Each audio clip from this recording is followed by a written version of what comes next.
Hi అండి.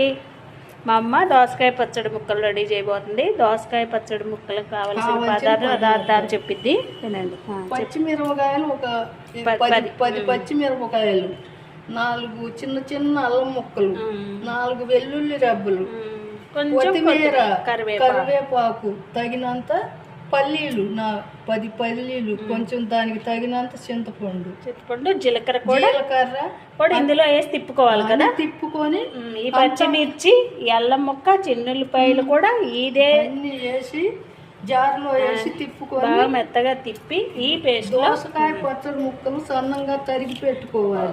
ఒక దోసకాయ తీసుకొని పెద్ద దోసకాయ చెక్కు తీసి సన్నగా, చూసారా ఎంత బాగా ముక్కలు తరిగి పెట్టిందో. సన్నటి ముక్కలు ఇలా ముక్కలు తరిగి పెట్టుకుని ఈ పేస్ట్ అంతా రెడీ అయిపోయింది కదా. ఈ పేస్ట్లో మనకు రుచికి సరిపడా సాల్ట్, పచ్చిమిర్చి కూడా మీరు టేస్ట్కి తగ్గట్టు వేసుకోండి. కారం తినేవాళ్ళు కొంచెం ఎక్కువ వేసుకోండి, తక్కువ వాళ్ళు తక్కువ వేసుకోండి. వేసుకొని అప్పుడు ఈ పేస్ట్ మొత్తం